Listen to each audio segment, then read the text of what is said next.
di antara manfaat sholawat kepada Nabi Muhammad SAW. Yang ke-17 adalah sebab seseorang akan diberi petunjuk oleh Allah sebelum meninggalnya, dia akan melihat surga. Sebelum meninggal melihat surga. Dan disebutkan ada hadisnya yang diriwayatkan oleh Al-Hafidh Abu Musa, bahwa orang kalau mau yang istiqomah membaca sholawat kepada Nabi Muhammad SAW, sebelum dia meninggal dunia akan diberi petunjuk tempatnya di dalam surganya Allah Subhanahu wa ta'ala. Sebagaimana seorang yang ahli beribadah, ahli sholawat, ahli sholat, ketika akan meninggal dunia dia melihat tempatnya di surga, maka seseorang yang ahli maksiat juga melihat tempatnya di neraka, wal'iyadzubillah. Melihat. Makanya ada orang yang meninggal itu dengan tersenyum, ada juga orang yang meninggal dengan menjerit, menangis, meraung-raung. Kenapa? Karena dia melihat tempatnya yang akan dituju. Lari tidak mungkin, karena sudah jaminannya Allah, kullu nafsin dha'iqatul maut tsumma ilaina turja'un. Setiap manusia, setiap yang bernyawa akan merasakan kematian, dan kemudian semuanya akan dikembalikan kepada Allah Subhanahu wa ta'ala. Semoga kita ini termasuk orang-orang yang matinya husnul khotimah. Nah, itu juga tergantung dari kehidupan ini. Semoga kita dibantu oleh Allah. Makanya seseorang itu diwajibkan sholat, karena di dalam sholat itu ada permintaan kepada Allah Subhanahu wa ta'ala, iyyaka na'budu wa iyyaka nasta'in. Ya Allah, kepadamu lah kami menyembah, dan kepadamu lah kami minta pertolongan. Al-Imam Ali bin Muhammad bin Husain Al-Habsyi, Sahibul Maulid Simtud Duror, mengatakan iyyaka nasta'in, kepadamu lah kami minta pertolongan, adalah minta pertolongan supaya bisa baik beribadah kepada Allah Subhanahu wa ta'ala. Setelah iyyaka na'budu wa iyyaka nasta'in, minta lagi kepada Allah, ihdinas siratal mustaqim. Ya Allah, berikan kami petunjuk jalan yang lurus.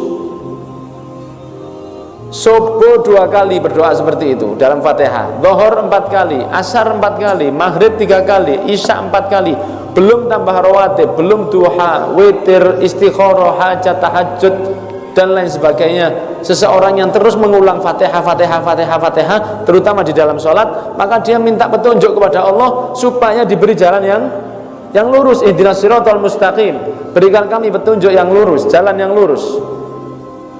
Jalannya siapa? Siratal ladzina an'amta alaihim, jalannya orang-orang yang engkau beri nikmat kepada mereka dari keimanan dan luar biasa, para nabi dan para rasul. Minta jalan mereka ya Allah. Siratal ladzina an'amta alaihim ghairil maghdubi alaihim, bukan jalannya orang yang engkau murkai, yaitu orang-orang Yahudi, waladhdallin, dan bukan jalannya orang yang sesat, yaitu orang Nasara. Minta kepada Allah. Nah, kalau istiqomah sholatnya akan diberi jalan oleh Allah Subhanahu wa ta'ala. Sehingga seseorang yang istiqomah sholat, bukan tidak mungkin dia meninggal dalam keadaan sholat, seperti yang terjadi di masjid ini. Salah satu jamaah meninggal dalam keadaan sholat. Karena apa? Karena istiqomah begitu. Dan semoga kita semua dimudahkan husnul khotimah. Akan tetapi ya perlu adanya usaha-usaha dari kita membaca sholawat, sholat, istiqomah, dan lain sebagainya, sehingga dengan itu Allah menjaga kita. Karena seseorang yang mendekat kepada Allah, maka Allah akan lebih dekat lagi kepada seseorang tersebut. Seseorang yang tadarruk, yang merasa rendah dan juga ngotot mintanya kepada Allah Subhanahu wa ta'ala, merasa butuh kepada Allah, maka Allah akan sangat-sangat ingin dan sangat-sangat mau untuk menolongnya, lebih dari orang yang rodok culculan, yang rodok gak nganggap ambil Allah Subhanahu wa ta'ala. Maka kita berharap kepada Allah amal kita ini dikabulkan, dan diantara yang dikabulkan oleh Allah adalah membaca sholawat kepada Nabi Muhammad SAW. Seorang syair mengatakan, adimis sholata ala nabi Muhammadin faqabulaha radman biduni taraddudi, a'maluna bainar raddi wa qabuliha illa sholata ala nabi Muhammadi, Allahumma sholli ala Muhammad. Istiqomahkanlah kamu dalam bersolawat kepada Nabi Muhammad, karena kabulnya solawat kepada Nabi Muhammad radman biduni taraddudi, pasti tanpa diragukan lagi. Solawat nang kanjeng pasti diterima tanpa diragukan lagi. A'maluna, amal kita, baina raddi wa qabuliha, antara diterima atau ditolak. Istighfar antara diterima atau ditolak. Sholawat tidak begitu, pasti diterima.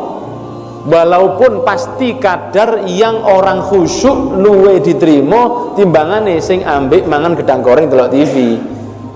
Orang yang sholawatannya sambil lihat TV diterima, tapi ya tidak sebaik orang yang khusyuk dengan membayangkan keutamaan Nabi Muhammad SAW. Amaluna baina raddi wa qabulha illa sholata ala Nabi Muhammadi, kecuali sholawat kepada Nabi Muhammad SAW. Maka hadirin yang dimuliakan oleh Allah, istiqomahkan sholawat kepada Nabi Muhammad SAW minimal 100 kali sehari, minimal, jangan kurang dari 100. Lebih ya lebih baik lagi. Semoga kita dimudahkan oleh Allah. Amin ya rabbal